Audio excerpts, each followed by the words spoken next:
but rear wheel is better because rear wheel has got better torque, better fasting, better. The front wheel normally the bicycle fork is very weak, so you can't have a very high torque. The steering is also combined here. Front, that is really one issue. Whereas the back side steering is not there. Stability issue. Okay, so we have. I will not go through this. This whole presentation will be available on our website also. But you have some comparison if you want to use half bridge versus full bridge. Obviously, with full bridge, using a motor, you can double the motor power. Right? If you use full bridge. Full bridge is generally maybe required to want to forward reverse. In this case, no reverse is required. You can do reverse. There's four quadrant bicycle. Because purpose we want to drive back also. No, you don't. No, you're correct. You don't have to drive back, but the motor can be used in another vehicle. The motor can be used in a small. Only for the inverter part. Yeah. For your bicycle half bridge will be fast rise maybe. No, half bridge can do reverse of the motor. Okay. Half bridge is not a problem. Yeah, you morning. Generally we don't think of doing that. That is only for braking application. Even we can move the motor reverse direction. With half bridge. Voltage be off. Right. Yeah, see the duty cycle. You just invert the duty cycle. Because half bridge still is able to apply negative and positive voltage across the winding based on the switches, right? So I just have to reverse. So if I'm using plus 90% duty cycle or 100% duty cycle, it gives me, let's say, 18 volts across the winding. If I take it to 0%, all of a sudden I have minus 18 volts. So I'm able to reverse the motor direction with half bridge. But full bridge, the advantage is I can apply. No, see, in the half bridge you need to use plus minus. No. Just. In the full bridge, actually, basically, it can go this way or from this way. Whereas in the half bridge, you one side supply, other side ground. Then what happens is Can capacitor divides the voltage? No. You do not need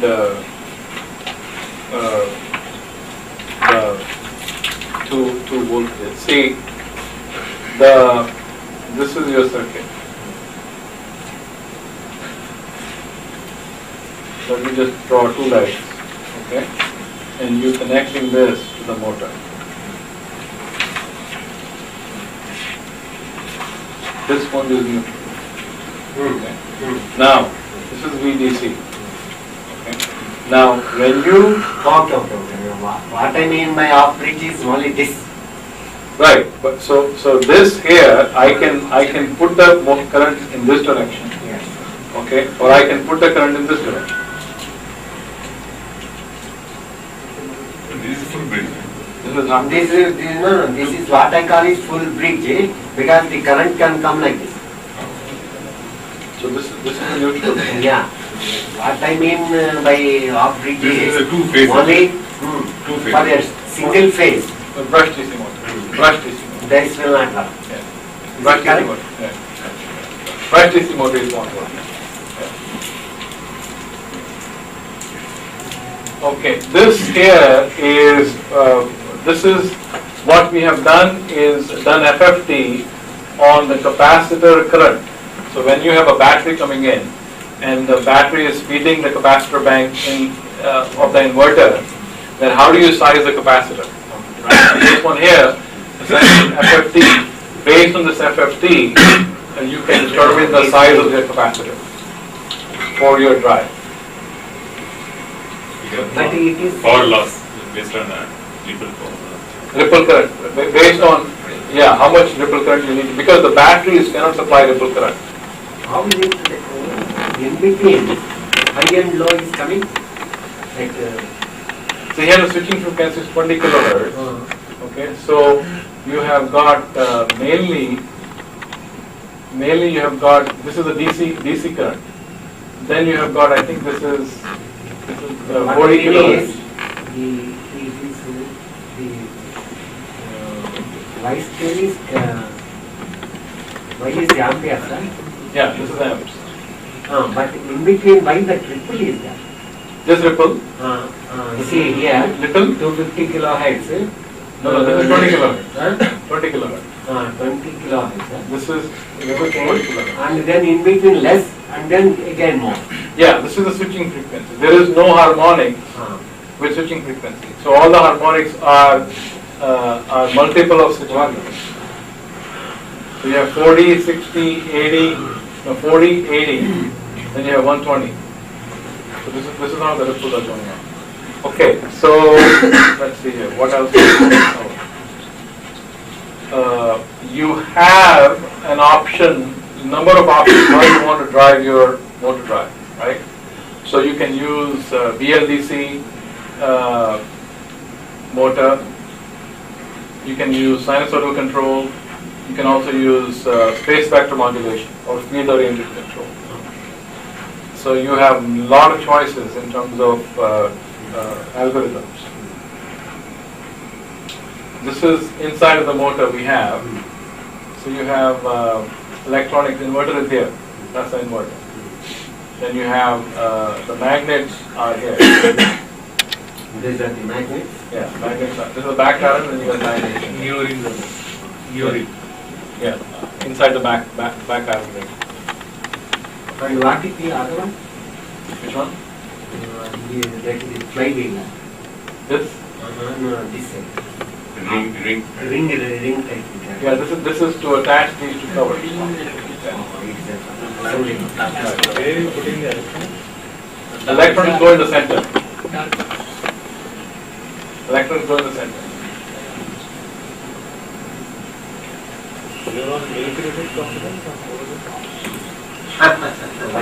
Why mill is required? It's all commercial grade. All commercial grade. 75 degrees Celsius components. What's the temperature? Pardon me? What about capacitors? What about? Capacitors. Capacitor 105. Do you do life estimation for that? Pardon me? Life estimation of the... Yes, we do a whole automotive suite of tests. We do environmental, we do all the life estimation of the capacitor, how do you do that? Well, see, that's the beauty of electric vehicles, that your duty cycle is very low. Your duty cycle of use at high power is only 6%. So you really, most of the time, you don't see, nobody is going to be able to use, plus you're limited by the battery, right? So once you discharge the battery, so this motor is not used 24/7. What is the deratings? Deratings. Well, see, the motor automatically derates itself. Not that component. Suppose MOSFET is peak rated current is something around 10 ampere or 20 ampere. How much you utilize that? Is it full 100% utilized or any some factor of safety you incorporate? See, we have, now you're getting to the design. So, That is all the design as such. yeah. No, we will push the MOSFETs to the rated current at 100 degrees Celsius, as recommended by the manufacturer. Correct. That is the maximum he is. They are called absolute maximum. Yeah, we don't go that far. We Okay. don't. Even a small spike of that will kill your MOSFET. Yeah. That is on the active components. And the capacitors are the other dangerous elements, particularly in terms of the voltage. Right. Okay, how much amount of derating you use solid tantalum or electrolytic or ceramic or silver mica, capacitor. How much amount of pre-rating in terms of the voltages in the actual application? We use good amount of derating. Yeah. We use good amount of derating. Otherwise, even if a small capacitor goes bad, because the puncture through, because it is basically an electron, it goes bad, the whole thing has to be Thrown away. thrown away. All 100 volt components. Yes. Pardon me? All 100 volt components. Yes, all 100 volts. 100 volts means how much margin? 50% there. We have good margin. We have good margin. We have good margin. See, generally it is a, as you are telling thumb rule, no capacitor should be used more than 50% of its 50% of its rating. See, Ripple current rating. the electrolytic must be much more, only 30% is LED. No, they give it, and then No, you are saying voltage rating or ripple current rating? not inclusive of everything. You can go ripple current beyond its rating. Ripple current cannot be more. See, suppose It can if be. it is 100 volts, if it is 100 volts capacitor, you will never have a ripple of more than 100 volts. No, not voltage. Ah. Current I think, ripple current. No, what I am telling is voltage under which you use should have a very, for electrolytic capacitor only 30% rating is approved. No. Then you will call for more problems. We go up to 90%. Voltage. You see the Voltage you go what 80%. I am trying to say, reliability point of view. How much MTBF you want to put? Yeah, we have that. Okay, if you call for more servicing time, you go for that. Yes. No, I think those are very good points.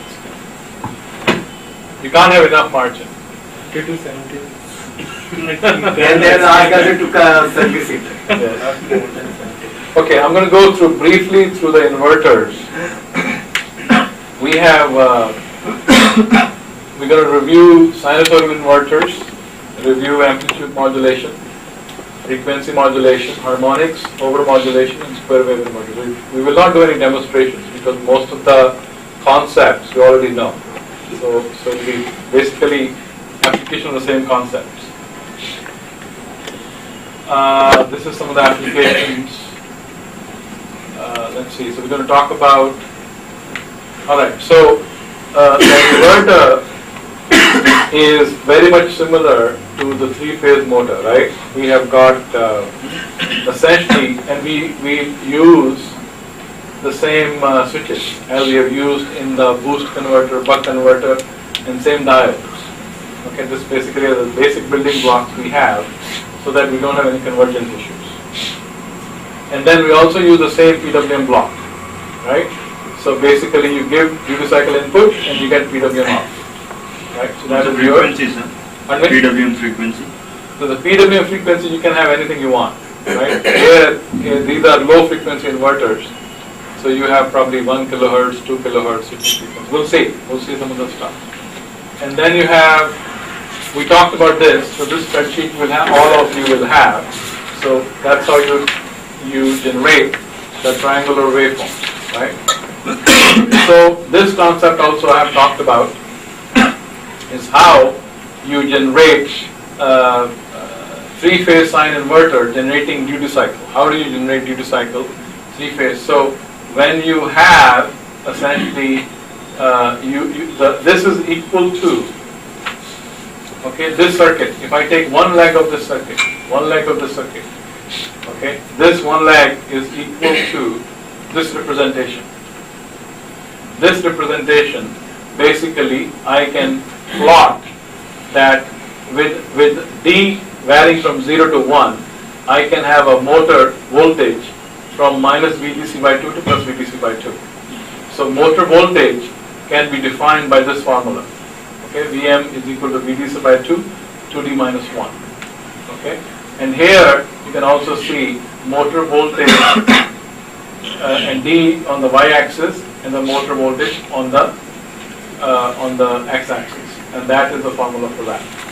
So this is the basic way to generate sinusoidal waveform, a sinusoidal PWM for driving the inverters. So you can generate three phase voltages VA control, VB control, and VC control, right? These three voltages can be generated using these equations, okay? And these equations, we also define our amplitude modulation ratio, which is Vm divided by VDC by 2. That amplitude modulation ratio normally is 1. Okay, it can be more than 1, it can be less than 1. But depending upon this amplitude modulation, we are able to have different performance of the inverter.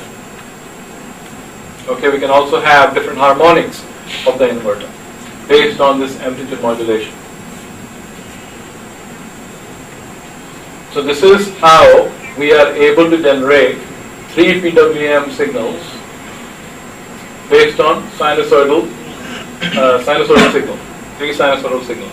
Okay, and when we have frequency modulation ratio, now this frequency modulation ratio is of very little consequence if your switching frequency is very high. Okay, if your switching frequency is 20 kilohertz and you're driving, essentially your rotational frequency is very low. For example, it does not matter when you're driving brushless DC motor. Brushless DC motor, if I'm driving at 60 hertz and my switching frequency is 20 kilohertz, this ratio doesn't mean anything. Okay, it's irrelevant. But in induction motor drives, where your switching frequency can be 2 kilohertz and your rotational frequency can be close to this, then it makes a difference. Then you have to pay careful attention to the frequency modulation ratio. Because if your frequency modulation ratio does not observe these rules, then you will have unnecessary harmonics. Okay? So what are the rules? One rule is MF must be odd to eliminate even harmonics. So it all becomes important to eliminate harmonics, because harmonics cause heating, inefficiency, noise, vibration, right?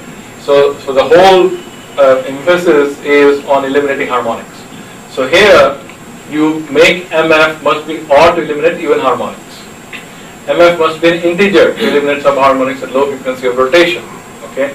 So if your electrical frequency of rotation is, let's say, 1 kilohertz, then you should have MF to be 3 or 5 or 7. Because it has to be odd. In induction motors, how much the ratio must be? It should be as large as feasible. So if you're running a kilowatt motor, right, and you're using IGBTs, you may not have a very high switching frequency, right? So MF could be low. If it's a high-speed motor, then MF could be very low, right? So, but MF should be as large as possible, as is feasible for your inverter, right? Because you're going to say, okay, how to size your switches. You're going to see how to size your capacitors, right? And how to reduce switching losses, conduction losses. So there will be some, after some time after MF, it will cause more problems. Yes, the problems are many. If MF is low and even, there are many problems. And MF too high is also maybe a problem. No, MF too high is always good. But the switching losses will increase. Yes. No. So there will be some optimum. Yeah, that's the problem. So MF should be as large as possible. So in brushless DC motors, if you have a low speed drive and you're switching at 20 kilohertz, it doesn't make a difference. All this doesn't matter. All this doesn't apply. Okay? So we'll skip the demonstrations. Essentially what we have, and these demonstrations will be on the web, is if you do these two demonstrations where you have MA of 0.9 and MF 21 and frequency of 47.62 hertz, you can see PWM frequency is 1000.02, right? Here we're using MF to be non-integer. So when you have MF to be non-integer, in this demonstration you'll see a lot of other harmonics are introduced in the system. You probably can't see it, but there is some, you can see the additional harmonics coming out because of MF is 20.5. Okay. can see some low frequency harmonics coming up. Yeah, you can see here some other harmonics coming up. So you have more harmonics when MF is not an integer.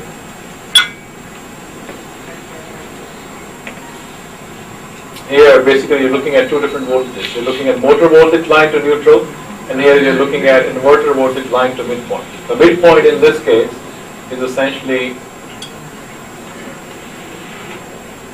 this is the midpoint, right here. That is the midpoint. Okay. And then here is an example where you have subharmonic oscillations, because MF is, let's see here.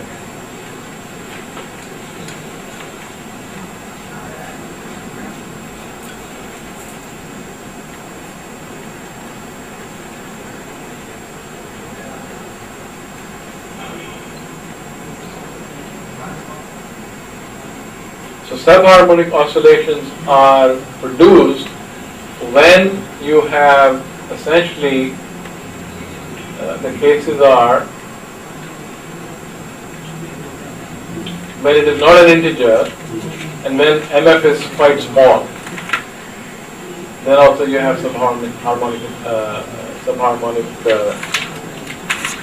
and induction motors are not very good at handling subharmonics. You know, There are different modulation techniques to eliminate circuit fits different what? modulation techniques rather than using sine track. What kind of modulation techniques? Field-oriented control and that kind of stuff. No, even video orientation technique itself, not video oriented, just video oriented only. Okay. AC one student going to get PhD on that. Yes, go through this lots of people. Okay. How to eliminate harmonics? With different With PWM low strategies. frequency, how to generate PWM to eliminate with the harmonics is troublesome. And are you saying that people cancellation or noise cancellation by harmonic injection? No, it's just periodic generation Maybe space vector modulation. techniques, that's it. It's for sine kind of some other shifted. Like it's using a symmetry, Yeah. some other things. Yeah. Half-wave symmetry, Okay, quarter-wave okay. symmetry. Sure. Yeah, those are good points. What were you saying? Space vector modulation. You can do space vector modulation. That also would be a better option. Yeah. Instead of To remove the- sine triangle concept. Yeah, so space vector modulation would be actually a good one to introduce using piece spice. So maybe you can do one demonstration and next time present with us using space vector And this modulation. modulation has got any speed ripple effect? Any link? See, the speed ripple effect comes from the modulation. Cogging. One is cogging torque is inherently more. Okay, more and about this modulation also can cause some amount of jitter in the speeds. I think if you increase your amplitude modulation index beyond 1, then you have additional issues. Harmonics would be More. more modulation. Harmonics, Basically, one thing. modulation. See, I want to have a very nice control of speed. One is I'll have a feedback of sensing, but in spite of that, because of the torque, this is cogging speed is there, cogging torque is there. That will again change the speed. I mean, there's no cogging torque in induction motors. Induction motor is not there, but in other type of motors. Only permanent magnet motors have cogging torque. So the cogging torque. Is there any way to, by these techniques, you can remove? Or that is the limit of the torque which I cannot do? No, in cogging torque, you can only, you have to change the geometry. You cannot eliminate cogging torque by techniques, no. not by PWM modulation. At least we don't know of any today. Okay, so we have, here was another demonstration where we did a sweep to see, we kept MA at 0.9, and then we had MF of 9, 14, 19, and 24. So we did a parametric sweep using P-Spice for corresponding PWM frequencies. Why this particular set of frequencies? But here we're just trying to demonstrate the same principles we talked about. You know, we have MF, here is odd, here is even, here is odd, here is even. So we're trying to say, okay, what happens when you have odd and even harmonics? Odd and even here's some of the results you have.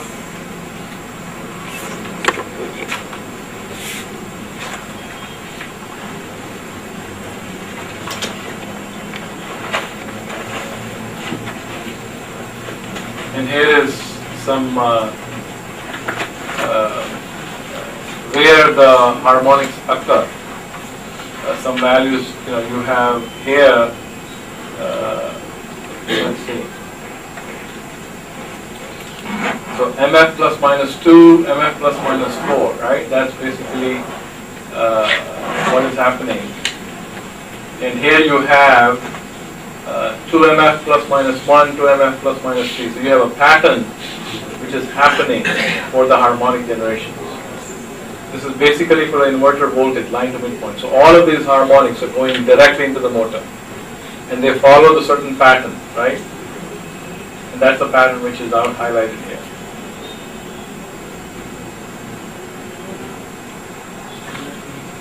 Here is where we do a very high amplitude modulation.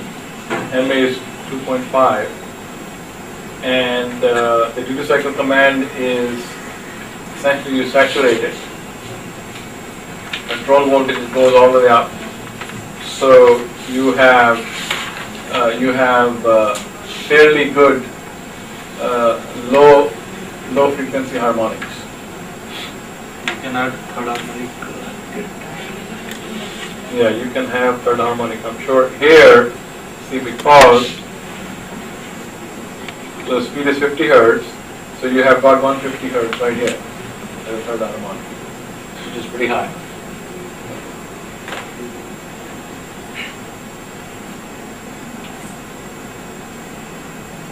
So your current waveforms get distorted with saturated yeah, voltage. yeah. So you can see there is good amount of distortion, right? This current it is. Yeah, this is the current into the motor, IAIDIC. Output power is horrible. You can see there's a lot of ripple on the output power. So it's obviously going to vibrate, right? When you have a ripple, the output power is going to vibrate. So wherever the motor is mounted, its base is going to become loose, and eventually it'll come off.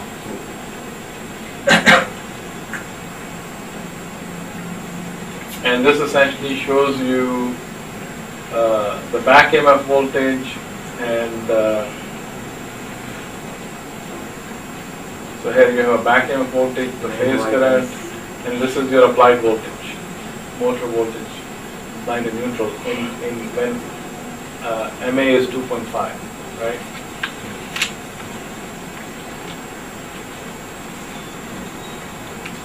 This is an FFT on the current itself. So you have a pretty bad harmonics in the low frequency harmonics. Very difficult to kill them. Well, I think there are limitations, right? You are going to get handicapped. The higher the power drive, the more.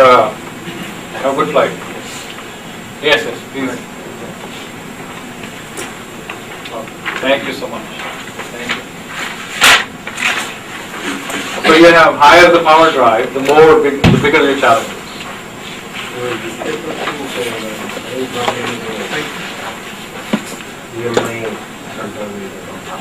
Yes, EMI control is a big issue.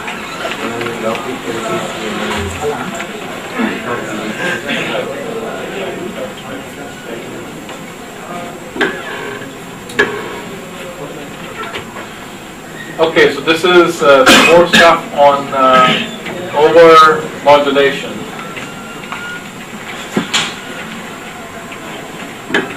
So here you have got fundamental voltage can be very high, right? You can have 27.8% fundamental voltage. Your odd harmonics of the motor exist, and then your relationship to MA is no longer linear. So the voltage which is produced is no longer linear to MA, and harmonics are independent of MF. Now the modulation frequency does not matter, and the phase current has subharmonic distortion. Those are the pretty standard. Any question on this one? Pretty standard stuff here, right? So the effects of harmonics. Then we have some three-phase inverters, which is similar topology. You can see what happens to apply inverter voltage, back EMF, and phase current. Okay, that is the inverter section. Now, let's talk about embedded systems.